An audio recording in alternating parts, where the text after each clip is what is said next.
우리 오늘은 좀 특송처럼 미랄이라고 하는 영상 찬양으로 한번 같이 먼저 좀 은혜를 나눴으면 좋겠습니다. 네.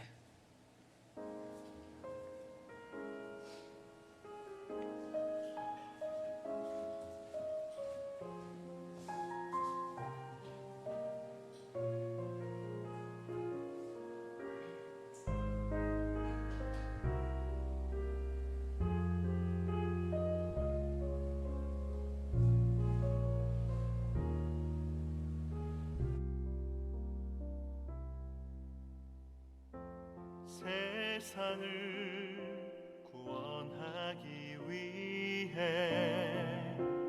흘려야 할 피가 필요하다면 죄인을 대신하기 위해 희생의 제물 필요하시다면 내 생명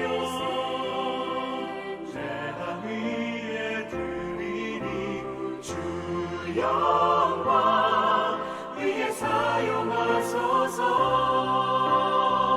생명이 또 다른 생명 낳고 주님 볼 수 있다면 나의 삶과 죽음도 아낌없이 드리리.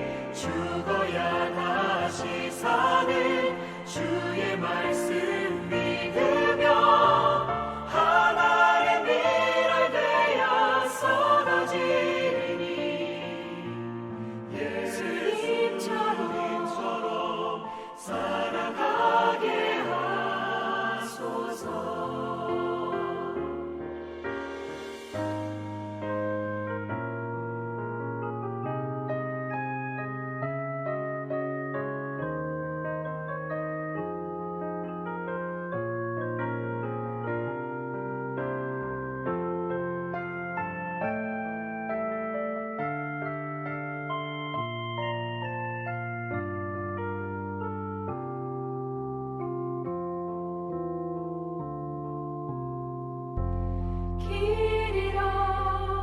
지친 양을 찾아 맘상에 이리저리 헤매이는 한 영혼 찾아 아파하는 예수님 마음 내게 주옵소서. 십자가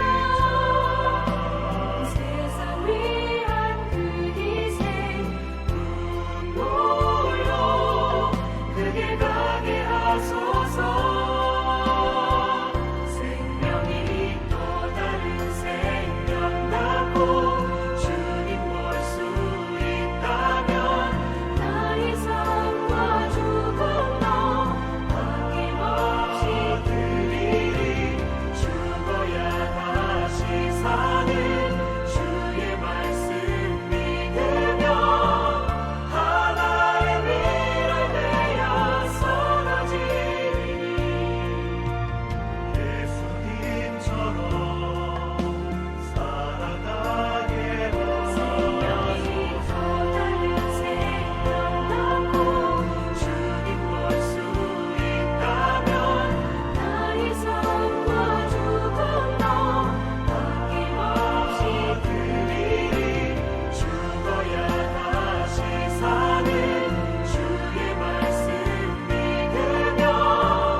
지난주에는 양과 목자 영상으로 설교 다 끝냈는데 찬양 한 곡이 설교 다 마친 것 같아요.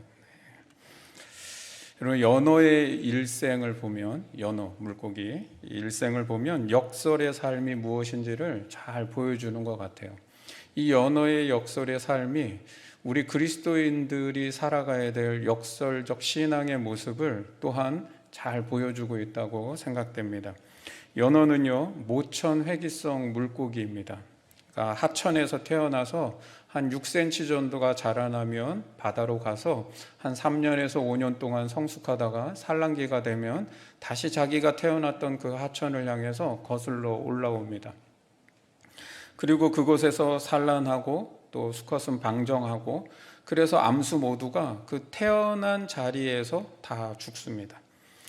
연어가 어떻게 자신의 죽을 수 있는 그것을 알면서도 그 모천을 그렇게 갈망하며 올라올까요?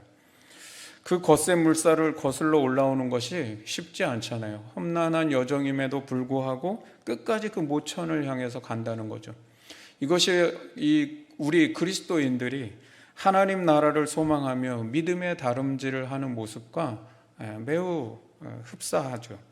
그리고 그 연어가 그렇게 세찬 물살을 거슬러 올라가는 것은 더 좋은 환경을 얻고자 함도 아니고 먹잇감이 풍부한 곳을 찾아온 것도 아닙니다.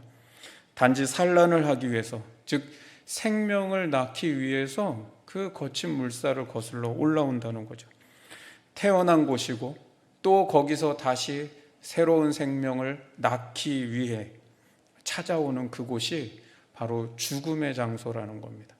이것이 바로 연어의 역설적 삶이라는 거예요. 죽음을 향해 달려왔지만 바로 그 죽음을 향해 달려온, 거센 물살을 거슬러 달려온 그 죽음의 길이 또 다른 생명을 낳아서 연어의 생명이 계속 이어져 갈 수 있게 한다는 거죠. 성경을 읽다 보면 역설이 참 많이 나옵니다. 여러분, 역설은 사람들에게 모순되어 보이기 때문에 사람들이 그 역설을 따르기 사실 그렇게 좋아하지 않습니다. 반대로 정설은요, 누구나 다 받아들일 수 있는 확정된 설이기 때문에 사람들은 정설을 좋아하지 역설을 좋아하지는 않습니다. 정설이 훨씬 더 편안하게 느껴지잖아요. 그러나 기독교는 역설의 종교라고 말합니다. 그만큼 성경이 우리에게 주는 진리는 역설로 가득 차 있다는 것이죠. 너희가 으뜸되고자 하느냐? 그러면 섬기는 종이 되라는 겁니다. 주는 자가 받는 자보다 복되답니다. 너희가 약할 때가 곧 강함이라고 말합니다. 높아지면 낮아져라. 살기 위해서는 죽어라. 기뻐하기 위해서는 슬퍼해라. 강해지려면 약해져라. 이게 다 성경이 말하는 역설의 진리입니다. 오늘 이 본문도 그 수많은 역설 중에 하나입니다. 하나의 밀이 땅에 떨어져 죽으면 많은 열매를 맺는답니다. 아니, 어떻게 죽으면 열매를 맺을 수 있겠습니까? 오늘 이 역설의 가르침은요, 요한복음에서는 세상을 향한 예수님의 마지막 가르침입니다. 그러니까 이후에도요, 13장에 이제 최후의 만찬도 나오고 또 세족식을 하는 내용도 나오지만, 그때의 가르침은 예수님이 제자들에게 어떤 개인적 가르침, 사적 가르침이라고 되어 있고요. 요한복음에서 예수님의 공생의 기간 동안에 하신 공적 사역으로서의 가르침은 오늘 이 말씀이 바로 마지막 가르침입니다. 그러면 오늘 예수님의 그 공적 사역의 마지막 가르침으로 주시는 역설의 진리가 무엇인가? 하나의 밀이 땅에 떨어져 죽으면 많은 열매를 맺는다는 것이 어떤 의미를 가지고 있는지를 우리가 함께 나누면서 우리가 그 밀알 신앙의 삶을 살아갈 수 있기를 주님의 이름으로 축원합니다. 오늘 본문의 시작은 어떻게 시작되냐면 헬라인 몇 사람이 예수님을 찾아오면서 시작합니다. 여기 헬라인들은 어떤 사람이냐? 이방인들인데, 이방인들 중에서도요, 유대교의 호의를 갖고 안식일을 지키며 하나님을 믿었던 사람들이 있습니다. 그런데 이 이방인들이 유대인 명절이 되어서 이제 성지순례를 온 거예요. 그랬다가 지금 예루살렘 성전에 이방인의 뜰에 들렸는데 거기서 예수님을 만나게 된 것이죠. 그래서 오늘 이 21절에 보면은 예수를 뵙고자 했다 그랬죠. 이것은 그냥 예수님이 지금 이제 소문이 막 나고 그러니까 이제 단순히 얼굴을 보겠다는 그런 뜻이 아니라 예수님을 통해서 구원의 진리가 무엇인지에 대한 가르침을 얻고자 했다는 것이죠. 그런데 이상하게도 예수님께 그러면 바로 가서 그 구원에 대한 진리를 물으면 될 것인데 지금 이 사람들은 빌립에게 가서 예수를 좀 뵙고자 청탁을 하고 있다는 것이죠. 그런데 또 빌립은 바로 또 예수님께 데려가는 게 아니라 안드레에게 가서 또 말하고, 왜 이렇게 서로 청탁에 청탁을 이어가며 예수님을 만나고자 했을까요? 이것이 바로 그 당시 이방인이 구원을 받는다고 하는 것에 대해서 얼마나 멀리 있는지, 즉 이방인이 구원에 대해서 얼마나 멀리 있는 사람인지를 보여주고 있다는 것이죠. 유대교의 구원은요, 이방인에 대해서는 닫혀 있는 구원입니다. 자기들만 선민이라 그래서 선택받은 백성으로 하나님의 구원을 받지 이방인들은 구원을 받을 수 없습니다. 그래서 이 사람들이 지금 유대교의 호의를 갖고 있는 사람이기 때문에 그 사실을 알고 있어요. 그래서 예수님께 바로 간다는 생각을 감히 하지를 못하는 것이죠. 그런데 우리가 이제 요한복음 1장에서 배웠었잖아요. 이 빌립과 안드레가 어디 사람이라 그래요? 벳세다 사람이라 그랬잖아요. 이 벳세다는 그 당시에 이방인의 도시입니다. 그리고 말도 헬라 말, 즉 그리스 말을 사용했던 지역입니다. 빌립이라는 이름, 안드레라고 하는 이 이름도 헬라식 이름입니다. 유대인이지만 지금 헬라식 이름을 사용하고 있고 또 그리스 말을 할 줄 알기 때문에 이방인이 지금 누구에게 찾아옵니까? 빌립에게 찾아오고 있다는 것이죠. 즉 이 이방인들이 예수님이 자기들을 받아줄 수 있을 것인가에 대한 그런 의구심이 있었다는 것이죠. 확신이 서지 않았기 때문에 헬라 말을 하는 빌립을 먼저 찾아가서 부탁을 한 것이죠.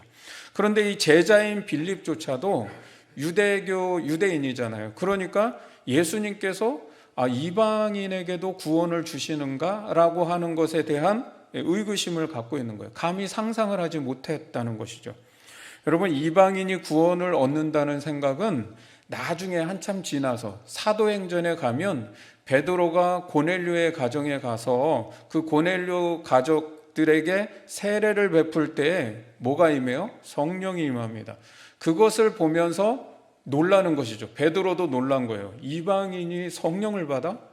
그 사실을 예루살렘 교회에 가서 보고를 하고, 그때야 베드로의 증언을 통해서 예루살렘 교회도 하나님께서 이방인에게도 성령을 주시는구나를 그때 알은 거예요. 그러니까 지금 예수님의 공생의 기간에는 이방인이 구원을 받는다? 이런 생각은 상상도 할 수 없는 그때라는 거예요. 그래서 빌립도 긴가민가 하는 마음으로 안드레에게 가서 물어보는 것이죠. 이제 이 헬라인 몇 사람을 안드레가 예수님께 데리고 가서 이들이 예수님께 무엇을 좀 여쭈었어요. 근데 무엇을 여쭈었는지 내용이 나오지는 않고 있습니다. 그런데 우리가 무엇을 질문했는지를 유추해 볼 수 있는 단서가 뭐예요? 예수님이 뭐라고 답변을 해주셨는지를 보면 무엇을 물어봤겠구나라는 걸 알 수 있겠죠. 우리가 나중에 뒤에 내용을 살피겠지만 이 이방인들이 예수님께 질문한 내용은 구원의 길에 대한 질문이었습니다. 예수님을 찾아와 어떻게 구원을 얻을 수 있겠습니까? 라고 질문하는 사람들은 어떤 사람들이었을까요? 여러분, 그 당시에 구원에 대한 갈망을 갖고 그 구원의 길을 찾는 사람들은 이런 사람들이에요.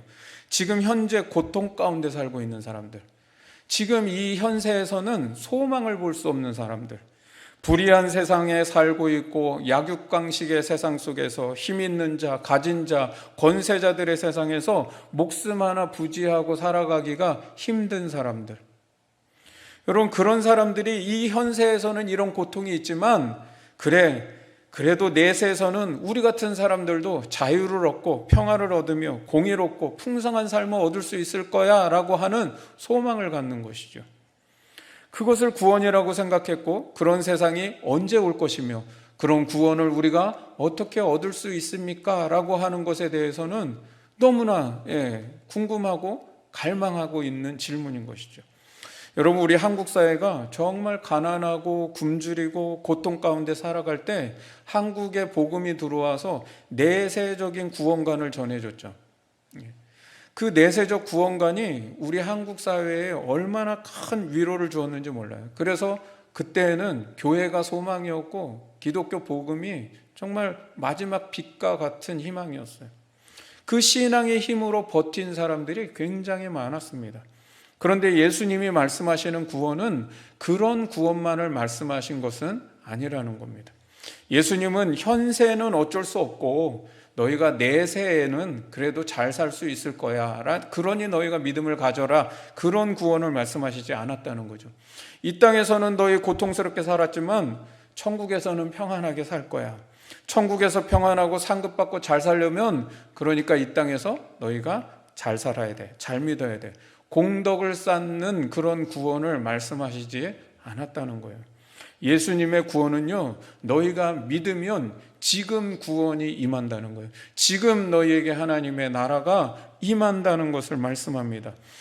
그 구원이 지금 여기에 현재적 구원으로 일어난다라고 말씀한다는 거예요. 예수님은 살아도 산 것 같지 않는 그런 고통의 삶을 살아가는 사마리아 여인에게 어떻게 말씀하셨어요? 야, 너 남편을 5이나 두고 살았었잖아. 그러니까 이 땅에서는 어쩔 수 없어. 너가 그렇게 살아왔는데 어떡해. 그러나 너가 나를 믿으면 너가 내세에서는 소외당하지 않고 무시당하지 않고 살아갈 수 있을 거야. 예수님 그렇게 말씀하시지 않았어요. 너가 나를 믿으면 영원히 목마르지 않는 샘물을 얻게 될 것이다. 그러면 바로 지금 너의 삶에 다시는 이 떼약볕에 물을 길러 오지 않아도 되는 그러한 인생이 너에게 시작될 것이다. 지금 현재 살아도 죽은 것처럼 살 수밖에 없는 그녀의 삶에 생명의 삶이 시작된다는 것이죠. 여러분, 예수님은 현재적 구원의 문제를 안고 있는 사람에게 내세적 구원만을 말씀하시지 않으셨다는 겁니다. 예수님께서 주시겠다는 구원은 죽어서 가는 내세적 구원만을 말씀하신 게 아니라 지금 현재 너의 죽음의 문제가 생명의 삶으로 변화가 되고 그 생명으로 또한 세상을 죽음으로부터 살려내는 삶을 살라고 말씀하셨다는 것이죠. 우리는 여러분, 우리가 전해야 되는 예수님은 죽어서 천국 가게 해주는 예수님을 믿게 하는 게 아니라 세상 사람들의 현재적 구원의 문제, 이 불의한 세상에서 고통받고 살아가며 평화가 없이 살아가고 가난과 질병으로 고통하고 환경의 문제와 경제적인 문제와 정신적인 문제, 이런 죽음의 문제를 안고 가는 사람들에게 여전히 예수님은 구원이시다라고 하는 것을, 그런 구원자 예수님을 우리가 전하고 보여줘야 한다는 것이죠. 지금 세상을 보십시오. 이제는 너무도 풍요롭게 살아가는 세상이 됐습니다. 여러분, 과학 문명이 발달하고 의학의 발달 속에서 사람들은 점점 내세에 대해서 관심을 갖지 않고 살아갑니다. 야, 죽어서 평안하게 살고 뭐 잘 먹고 잘 사는 거 나 그런 거 필요 없어. 지금이 중요하지. 지금 잘 먹고 잘 사는 게 중요하지. 죽어서 얻는 평안 나 관심 없다 이거예요. 여러분, 그런 세상 속에 예수 믿고 천국 가세요가 이제 그런 복음이 세상 사람들에게 복음으로 들려지지 않는 시대가 됐다는 거예요. 그러나 지금 그런 현대 문명을 살아가는 사람들에게도 여전히 부족함은 있습니다. 결핍이 있습니다. 고민이 있습니다. 해결할 수 없는 인생의 문제들이 있다는 거예요. 그런데 그런 오늘 나의 문제에도 여전히 예수님이 당신의 구원이십니다라고 하는 것을 보여줄 수 있어야 한다는 거예요. 근데 그걸 어떻게 보여주냐는 거예요. 바로 오늘 예수님의 말씀 속에서 그것을 보여주는 복음의 삶을 우리가 발견할 수 있습니다.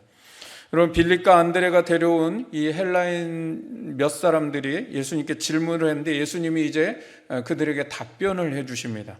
이 가르침이 바로 예수님의 공적 사역의 마지막 가르침인데 두 가지를 말씀하셨어요.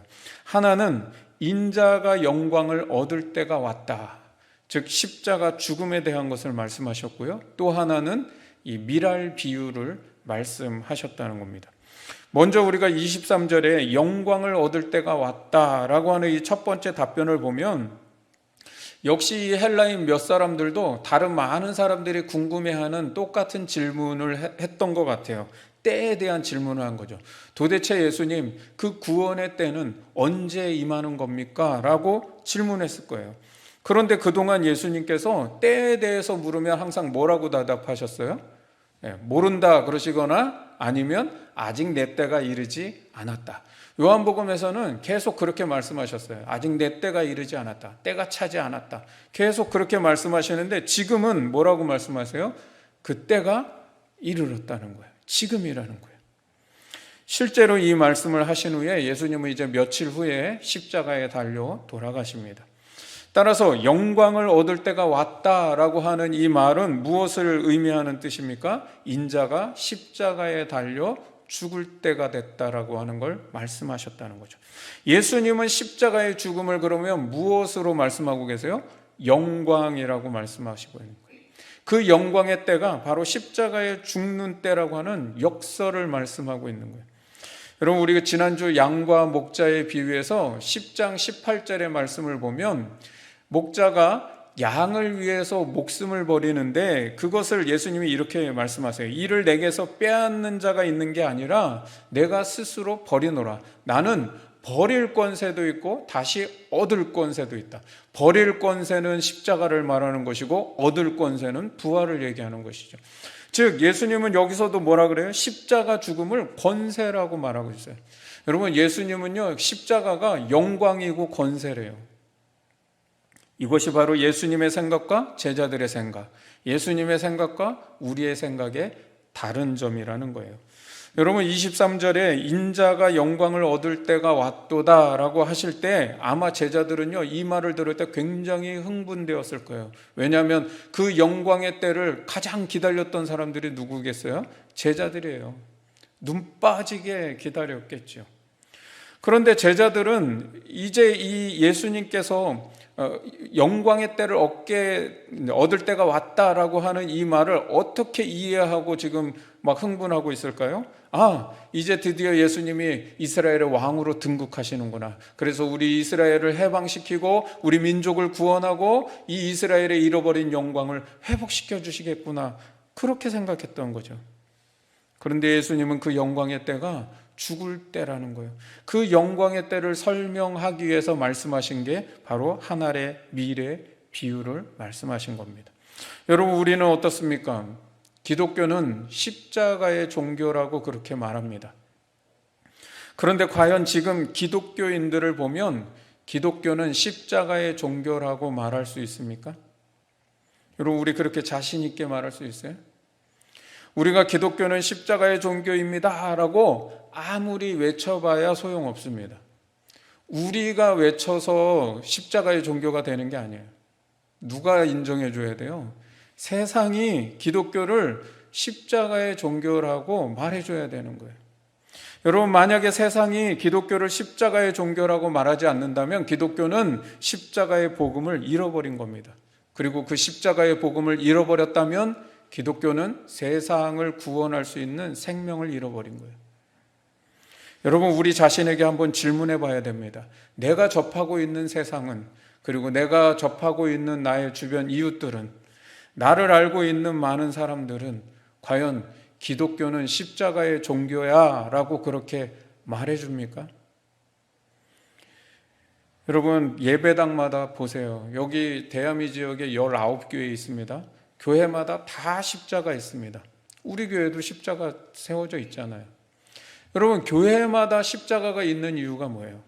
기독교 신앙은 십자가의 종교이고 십자가의 길을 따르는 것이 기독교 신앙의 핵심입니다라고 하기 때문에 다 십자가가 있잖아요. 그죠? 그런데 정말 그 십자가의 길을 따르고 있느냐는 거예요. 세상 사람들은 기독교인을 보면서 십자가를 따르는 사람들이야 라고 그렇게 말해줍니까? 1년 예산이 1,000억이 되는 교회를 자기 아들에게 물려주는데 십자가를 물려줬다고 그렇게 방송에 나오더라고요. 그러니까 그 방송을 들은 어떤 목사님이 그런 십자가는 나에게도 좀 주시오라고. 누구를 비판할 필요가 없습니다. 오늘 우리 자신도 마찬가지가 아닐까요? 우리도 영광의 주님을 따르고 싶지 십자가의 주님을 따르고 싶은 마음 그렇게 없을 수 있잖아요. 과연 나는 세상에 생명을 주기 위해 십자가를 져야 한다면 그 십자가를 받아들일 수 있는가? 코로나 때 교회가 보여줘야 될 십자가의 복음은 무엇이었습니까? 여러분, 코로나 시대의 교회는 십자가의 복음을 보여줬습니까? 아니면 우리의 종교적 욕심을 채우고 교회가 더 이기적인 모습을 보여주었을까요? 세상이 그렇게 말하고 있는데 우리는 아니야 라고 한다고 될 것이 아니라는 것이죠. 예수님의 사랑을 전한다는 것은 십자가에서 나오는 사랑을 전해야 한다는 거예요. 그리고 나서 이제 24절에 예수님이 두 번째 답변을 하십니다. 그 구원을 어떻게 얻을 수 있습니까? 라고 질문했던 것 같아요. 그랬더니 예수님이 그 질문의 답변으로 미랄 비유를 말씀하시는데 한 절의 짧은 말씀입니다. 24절에 보니까 내가 진실로 진실로 너희에게 이르노니 한 알의 밀이 땅에 떨어져 죽지 않으면 한 알 그대로 있고 죽으면 많은 열매를 맺느니라. 모든 씨앗에는요 생명이 있습니다. 그런데 미랄은 딱딱한 그 껍질 속에 생명을 가지고 있어요. 그래서 이 미랄이 땅에 떨어져서 그 딱딱한 껍질이 썩어져야만 그 껍질 속에 있는 생명이 싹을 틔우고 뿌리를 내릴 수 있다는 거예요. 만약 썩지 않고 죽지 않으면 한 알 그대로 그냥 땅 속에 남아있는 것이죠. 그런데 썩고 죽으면 그 미랄 하나가요 대략 한 40알 정도의 열매를 맺는다고 합니다. 그러면 그 40알이 그 다음에는 어떻게 될까요? 1600개의 열매를 맺고 그 1600개의 미랄이 그 다음에는 6만 4천 개를, 그 다음에는 250만 개. 이게 공간복음에서는 뭐라고 말씀하고 있어요? 30배, 60배, 100배의 결실을 맺느니라. 하나님 나라의 확장성을 공간복음은 그렇게 표현한 것이고 요한복음은 그렇게 표현하지 않고 뭐라고 표현해요? 생명이 충만해져가고 풍성해진다라고 표현하고 있죠. 예수님은 자신이 한 알의 밀이 되어서 죽어야만 많은 생명을 살릴 수 있다고 말씀하십니다. 그런데 제자들은요, 아니죠. 더 힘을 가져야죠. 더 높은 자리에 올라야 이 세상을 구원할 수 있는 것 아닙니까? 라고 말하고 있다는 거예요. 지금 이스라엘의 잃어버린 영광을 회복하고 잃어버린 자유를 얻기 위해서는 우리가 힘을 가져야죠. 세상을 눌러 이길 수 있는 그 힘을 가져야죠. 여러분, 이런 생각은 오늘 우리에게도 있지 않습니까? 우리가 우리 자녀들에게 믿는 부모들이 하는 말 중에 이런 말 종종 해요. 야, 너 공부 못 해봐라. 너가 뭐 주님을 위해서 할 수 있는 게 없어.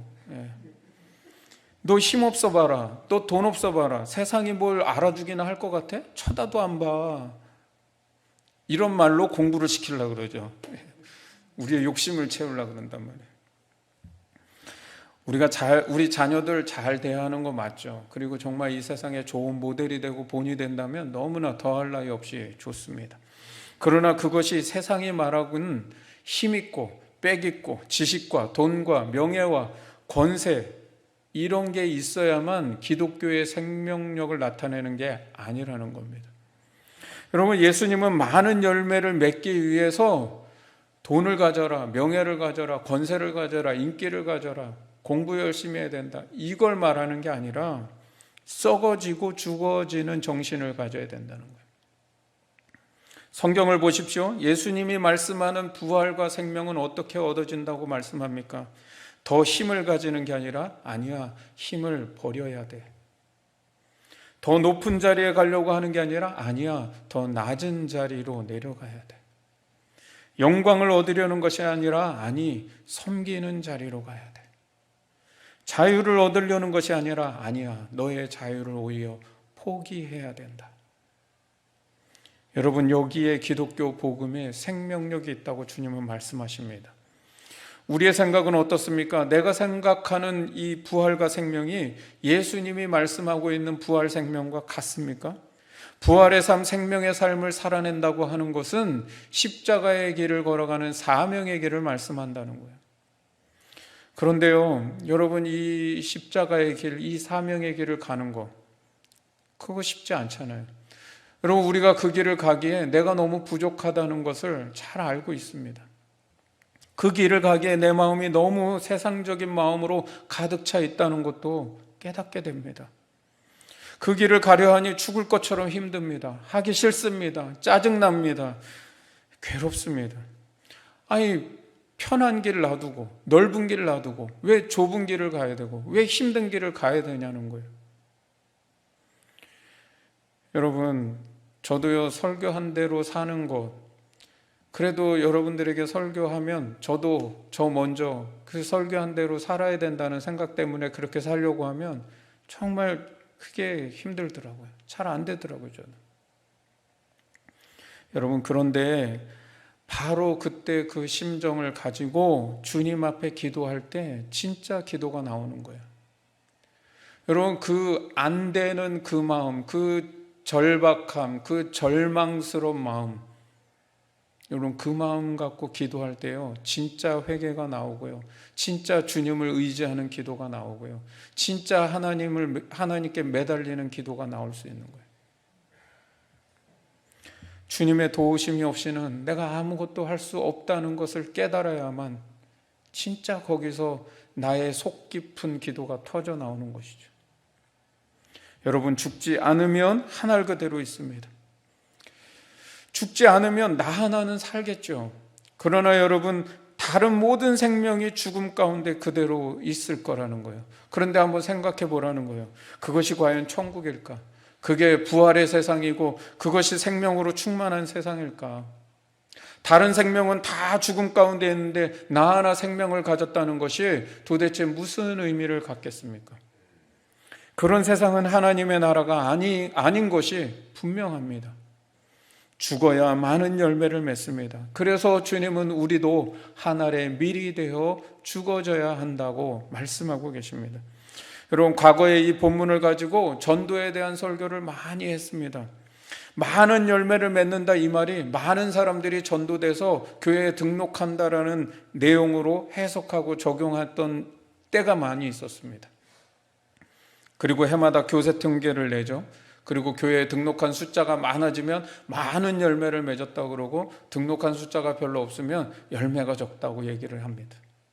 그런데 예수님이 말씀하시는 이 열매는 요한복음에서 뭐라고 말씀하고 있어요? 생명이라고 말씀하고 있어요. 많은 열매를 맺는다는 것은 생명으로 충만해진다는 것을 뜻한다는 거예요. 그렇다면 교세가 늘어가는 것을 보면서 이 세상이 정말 생명으로 충만해져 가고 있구나, 이것을 알 수 있는 게 아니라 이 세상에 죽음의 문화들이 있습니다. 사람들의 욕심과 죄로 인해서 생명이 죽어가는 현장이 있다는 거예요. 이기적이고 교만해서 고통받고 신음하는 사람들이 분명히 있습니다. 정신적으로 병들어가는 곳들이 있습니다. 환경이 파괴돼서 죽음이 퍼져가고 있는 것들이 우리의 현실 가운데 있잖아요. 여러분, 지금 제가 어제도 뉴스에 보니까 그런 뉴스 하더라고요. 지금 전 세계적으로 원자재가 지금 물류가 딸리다 그래요. 그러니까 점점 자원이 고갈되고 있다는 얘기죠. 그러다 보니까 어떻게 해요? 천연가스 값이 올라가면서 이 전에 이제 안 쓰던 석탄들을 다시 쓰기 시작한대요. 그럼 또 이산화탄소가 또 늘어나고, 지금요 계속 죽음의 카테고리가 계속 돌아가고 있는 거예요. 여러분, 멀리 있는 것이 아니라 바로 내 가정에도 죽음의 문제가 있을 수 있습니다. 나의 직장과 이웃과의 관계 속에도 생명이 아니라 죽음의 문제가 들어있을 수 있습니다. 여러분, 말 한마디에 죽기도 하고요, 양심 없이 살아가는 것 때문에 죽고요, 이기심과 무관심과 비판하고 정죄하고 속이고 내 욕심만 챙기는 이런 모든 것들 때문에 심령이 죽어가는 문제들이 굉장히 많이 있습니다. 사회의 부조리들, 잘못된 문화들 때문에 이 땅에 살아도 산 게 아닌 삶을 살아가는 사람들이 굉장히 많이 있다는 거죠. 이런 죽음의 문제들이 우리가 조금만 희생하면 생명으로 바뀔 수 있는 것들이 많이 있습니다. 내가 조금만 양보하고 조금만 희생했더라면 함께 웃을 수 있고 함께 좋아질 수 있는데, 썩지 않고 죽기 싫어서 열매 맺지 못하는 경우가 많습니다. 그런데 바로 그런 순간, 그런 곳에서 죽어지고 썩어지면 죽어가는 곳에 생명이 살아나고 고통하고 신음하는 곳에 기쁨과 평안이 생긴다는 거예요. 죽어가는 환경을 위해서 생명을 충만케 하는 친환경적 삶을 선택하며 살아가는 것들, 이 사회의 부조리와 잘못된 문화를 나도 세상이 다 그렇게 가니까 나도 그렇게 답습하며 가는 게 아니라 대항하는 문화를 만들어가는 노력들을 하는 것. 그럴 때 세상은 그 세상에서 이제 들려올 거예요. 아직 우리 세상은 희망이 있다고. 아직 이런 따뜻한 사랑이 있고 아직은 이런 의로움이 있다라고 그렇게 말할 겁니다.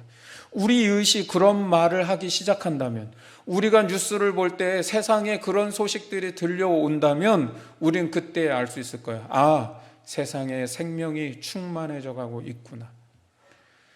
여러분, 이 세상이 충만해져 가는 것, 생명으로 충만해져 가는 것을 알 수 있는 건 바로 세상이 그렇게 살아나는 모습을 보면서 알 수 있다는 거예요. 교회의 교인 수 늘어나는 게 생명으로 충만해지는 게 아니라는 거예요. 해마다 교세 통계를 내면서 기독교가 이번에는 다른 모든 종교들보다 그래도 퍼센트가 제일 많이 올라갔대요. 이거 중요하지 않습니다. 세상 사람들은 더 이상 이제 숫자를 믿지 않습니다. 여러분, 여러분의 주변에 믿지 않는 사람들에게 한번 보세요. 숫자를 믿습니까? 이제 숫자는 아무도 안 믿어요. 그들은 묻습니다. 진짜 기독교 신앙이 세상의 희망이 될 수 있는가를 묻습니다. 기독교 신앙이 과연 오늘 이 세상의 죽음의 문제를 해결하고 생명으로 충만케 할 수 있는 능력이 있는가를 물어보고 있습니다. 그것이 진짜라고 믿어질 때요, 세상은요, 복음을 여지없이 받아들입니다. 복음을 안 받아들이는 게 아니고요, 진짜를 보고 싶은 거예요. 25절과 26절은 바로 그 하늘의 밀이 예수님 자신뿐만이 아니라 그것이 오늘 우리 그리스도인들도 하늘의 밀이 되어야 한다는 것을 말씀하고 계십니다. 25절에 보면 자기 생명을 사랑하는 자는 잃어버릴 것이요 자기 생명을 미워하는 자는 보전하리라. 여러분, 이 말씀에서 사용하고 있는 용어를 잘 생각해 봐야 돼요. 여기에 만약에 내가 만약 생명이 없었다면 어떻게 말을 했을까요? 예수님이 우리에게 생명이 없었다면, 너희가 생명을 사랑하면 생명을 얻지 못할 것이요 생명을 미워하면 생명을 얻을 것이다, 이렇게 말씀하셨겠죠. 그런데 내가 만약에 생명을 소유하고 있다고 생각하면 어떻게 말을 할까요? 오늘 이 본문에서처럼 말씀하는 거예요. 내가 생명을 사랑하면 너의 있는 그 생명을 잃어버릴 것이요 너가 생명을 미워하면 너의 있는 그 생명을 보존하게 될 것이다 라고 말씀하잖아요. 예수님은 뭘 말씀하시는 거예요? 우리가 생명을 얻기 위해서 무엇을 해야 된다, 그 말씀하시는 게 아니라는 거예요. 이미 우리에게 생명이 있다, 생명을 얻었다고 말씀하시는 것이죠.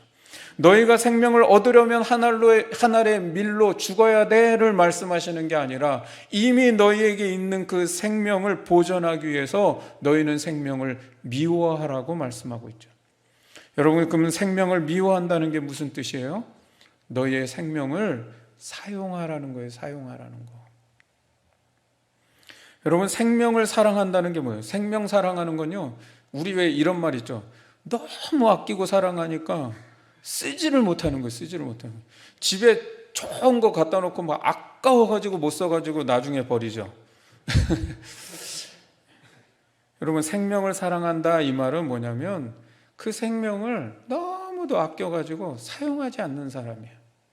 생명을 미워한다는 건 뭐냐면 그 생명을 사용하는 사람이에요. 하늘의 밀이 죽는다는 건 뭐예요? 내가 가진 생명을 다른 생명을 살리는데 사용하며 살라라는 거예요. 예수님께서 요한복음 11장 25절과 26절에 마르다에게 물으셨어요. 나는 부활이요 생명이니 나를 믿는 자는 죽어도 살겠고 무릇 살아서 나를 믿는 자는 영원히 죽지 아니하리니 이것을 내가 믿느냐라고 물어봐요. 이 질문은 오늘 우리에게도 동일하게 물으시는 질문입니다. 여러분, 우리는 예수님이 부활 생명인 것을 믿으십니까? 아멘. 여러분, 나는 그러면 믿는 자는 죽어도 살겠다는 이 진리를 믿느냐는 거예요. 예수님이 너희가 이것을 믿느냐? 너희가 이것을 믿는다면 예수의 길을 선택할 수 있고 십자가의 길을 선택할 수 있다는 거예요. 그리고 이 십자가의 길은요, 예수님은 십자가에 처형당하는 것으로 나타나고 있고, 초대교회 성도들에게는 어떻게 나타납니까? 그 당시 세상의 진리와 문화를 거부하고 복음의 삶을 살아내기 위해서 순교하는 삶으로 그들에게 나타났죠. 그렇다면 지금 이 2000년의 세월이 지나 모든 것들이 풍요로워지고 과학기술이 발전하고 급속도로 변화되는 이 사회 속에서 현대 그리스도인들에게 십자가의 길은 무엇입니까? 바로 예수의 정신을 본받아서 형제와 이웃을 사랑하는 것, 서로 사랑의 길을 가는 겁니다. 여러분, 이 세상에는 사랑의 결핍 때문에 오는 수많은 문제들이 있습니다. 아프리카 동남아 지역에는 실제로 육적인 결핍 때문에, 가난과 배고픔 때문에 고통을 겪는 문제가 있죠. 그러나 부유한 국가들에게는 또 무관심과 소외, 이기주의로 인한 정신적 문제들이 나타나고 있습니다. 근데 돌아보면은요, 이 모든 문제는 다 사랑의 결핍으로 오는 죽음의 현실들이라는 겁니다. 우리의 주변에도 돌아보면은요, 여러분, 생명에 필요한 곳이 많이 있습니다. 우리가 관심을 안 가져서 그렇죠. 조금만 관심을 갖고 주변을 돌아보면 생명이 죽어가는 곳들이 있다는 거예요. 바로 그곳에 생명을 불어넣기 위해 우리가 한 알의 밀로 죽어야 하는 사명이 있다는 것을 주님은 말씀하십니다. 예수님은 그것을 위해서 우리에게 새 계명을 주셨어요. 요한복음은 새 계명을 우리에게 주셨다고 말씀하세요. 그래서 그동안 10계명의 모든 계명들을 예수님은 그냥 하나로 다 통합을 시켜버리는데 서로 사랑하라는 거예요. 너희가 서로 사랑할 때 세상이 너희가 내 제자인 것을 안다라고 그렇게 말씀하십니다. 여러분, 그리고 예수님이 친히 보여주신 본이 뭐예요? 세족식이에요. 그래서 바로 그 다음 장 이제 13장에는 세족식이 나오는 거예요. 세족식이 뭐예요? 제자의 발을 씻겨주는 거예요. 여러분, 그 당시 세상의 논리를 뒤집는 행동이라는 거예요. 아니, 제자가 스승의 발을 씻겨야지 어떻게 스승이 제자의 발을 씻겨요? 여러분, 그 당시에는 감히 있을 수 없는 일이에요. 지금이야 우리가 스승이 제자의 발을 씻길 수도 있지라고 생각하지만, 이거는요, 그 당시에는 조선시대의 양반이 상놈의 그 발을 씻겨주는 일과 똑같은 일을 하고 있다는 거예요. 오늘날 기독교 신앙이 보여줘야 되는 십자가는 그렇게 우리 사회가 감당하지 않는 것, 사각지대가 있을 수 있는 곳, 누가 알아주지 않는 곳, 바로 그곳에 생명을 불어넣는 일, 그것을 위해서 희생을 감당하는 것, 그것이 바로 한 알의 밀이 되어 썩어지고 죽어지는 길이라는 것을 말씀하고 있습니다. 우리는 이 세상에 생명을 불어넣는 일을 대단하게 생각할 수 있습니다.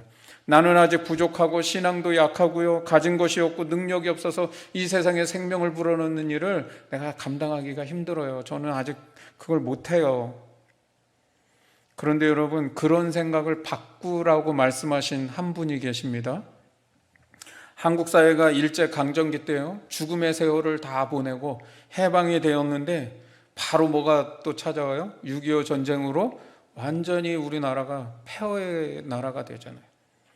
그야말로 생명과 소망이 없는 그 한국 사회에 한 분이 이렇게 얘기합니다. 내가 씨알이다.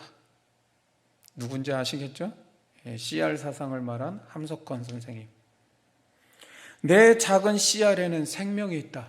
그리고 너의 그 씨알의 껍질이 벗겨져 생명의 활동을 하기 시작하면 바로 이 땅에 많은 열매가 맺힐 것이다. 그것을 말씀한 게 함석헌 선생님의 씨알 사상이에요. 내가 가진 생명은 작고 보잘것없다고 여길 수 있습니다. 그런데 너의 그 작고 보잘것없는 생명이 내가 있는 그 자리에서 떨어져서 죽어지면, 썩어지면 얼마나 많은 열매를 맺을 수 있는지 아느냐? 그것이 바로 미랄 신앙의 힘이라는 거예요. 여러분, 함석헌 선생님은 참된 교회의 모습을 바로잡으려면 작은 것부터 실천하라고 말씀합니다. 내가 떨어진 자리에서 대단한 것 하려고 하지 말고 한 알의 밀이 돼서 죽는 것부터 하라고 말씀하고 있습니다. 바로 그것이 세상을 바꾸고 이 세상을 부활과 생명으로 충만케 한다는 거예요. 여러분, 이런 한 알의 미일의 삶을 살아간 간증을 가지신 목사님이 있어서 우리 동영상으로 잠깐 보겠습니다.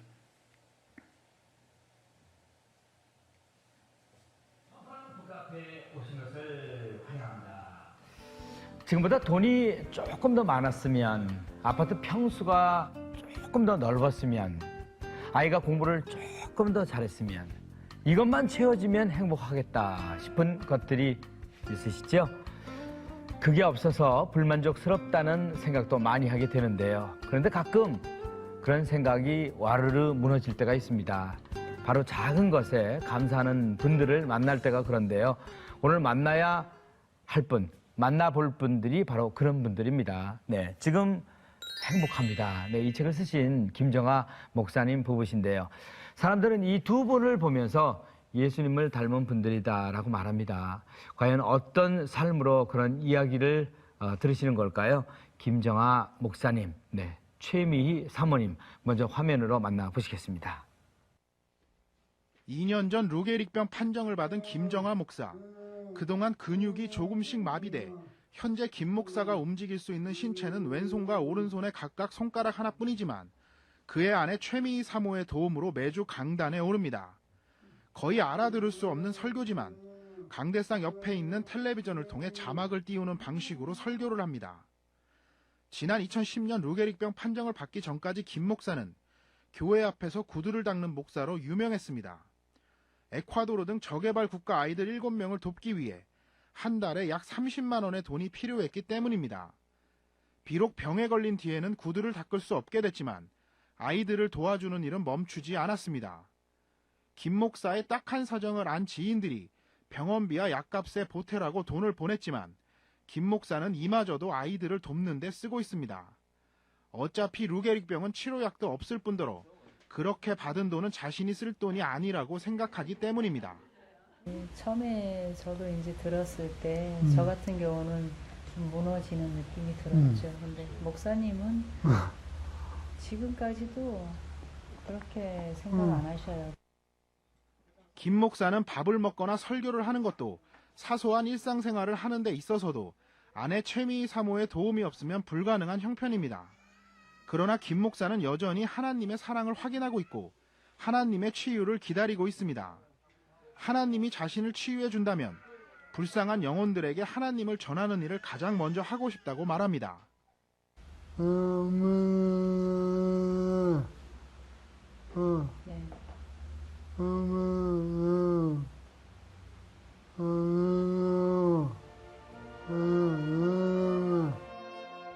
주어진 상황만 보면 이 부부에게 희망은 없어 보입니다. 하지만 이들은 오늘도 여전히 밝게 웃으며 살아갑니다. 하나님이 결국은 자신들에게 가장 좋은 것을 주시고 있다는 믿음이 있기 때문입니다. 여러분, 김정아 목사님이 어느 날 컴패션 그 후원의 밤에 초대가 됩니다. 그리고 그 행사의 마지막에 사회자가 이렇게 얘기하는 거예요. 여러분, 이제 특별한 순서가 남겨져 있습니다. 여러분이 앞에 있는 이 풍선을 터뜨리면 거기에 선물이 나옵니다. 이렇게 얘기를 했어요. 이 목사님이 이제 좀 가난하고 힘들게 살다 보니까 뭔가 좋은 선물을 주는가 보다 하고 이 풍선을 7개나 빵빵빵빵 터뜨렸대요. 그랬더니 그 풍선 속에 결연을 맺어서 도와야 될 아이들의 이름과 사진이 들어있던 거예요. 그래서 그 7명의 아이들을 이제 해야 되는데 이게 물을 수도 없고 결연을 맺자니 돈은 없고 굉장히 이제 고민이 생긴 것이죠. 그래서 시작한 게 구두 닦기를 시작해서 이제 그 후원을 하게 된 겁니다. 그러던 어느 날 후원이 그러니까 이 소식이 갑자기 끊겨버린 거예요. 그래서 이제 막 연락을 해보니 후원은 계속 되고 있는데 연락이 잘 안 됐던 거죠. 그래서 차인표 씨가 찾아갔대요. 그랬더니 루게릭병에 걸려서 이제 그렇게 연락이 안 됐다는 것이죠. 그때 찾아간 차인표 씨에게 김정아 목사님이 이렇게 말씀하셨대요. 내가 만약 죽어서 수많은 아이들이 결연을 맺고 살 수 있다면 저는 10번이라도 죽겠습니다. 이 말을 듣고 차인표 씨가 그 후에 이 김정아 목사님을 자신의 멘토 목사님으로 삼았대요. 그리고 이분이 이제 병세가 안 좋아져서 사모님이 대신 구두 닦기를 하면서 후원을 계속 이어갔다고 합니다. 그 사모님이 하시는 말씀이 행복은 멀리 있지 않습니다. 마음을 비우고 나누는 데 있습니다. 부자도 나누지 못하면 가난한 자이고 가난해도 나누면 부자입니다. 여러분, 김정아 목사님과 사모님 하늘의 밀이 돼서 죽어지는 삶이 뭔지를 정말 그대로 보여주는 삶 같아요. 부자가 하면, 돈으로야 하면 100명도 하고 1000명도 할 수 있겠죠. 이 목사님 겨우 7명을 했어요. 그런데 하늘의 밀이 땅에 떨어져 죽으면 많은 열매를 맺는다는 게 무엇인지 이분의 삶을 통해 나타나는데, 이분의 사연이 소개가 되고 또 많은 사람들에게 알려지면서 많은 수백 명의 사람들이 이 일에 동참하고 후원을 하게 돼서 훨씬 더 많은 사람들이 이 아이들과 결연을 맺고 후원하게 됐다는 거예요. 여러분, 이게 미랄 신앙의 힘입니다. 주님은 오늘도 우리가 내 작은 생명, 내 그 씨알 하나 별로 보잘것 없지만 그 생명에는 많은 열매를 맺을 수 있는 잠재력을 갖고 있습니다. 문제는 내가 있는 자리에 떨어져서 죽어지고 썩어지라는 거예요. 그러면 많은 열매를 맺는다는 겁니다. 오늘 우리가 그 하늘의 밀로서 이 세상을 아름답게 하고 생명으로 충만케 하는 그 미랄 신앙으로 살아갈 수 있기를 주님의 이름으로 축원합니다. 우리 같이 찬양하고 기도하겠습니다.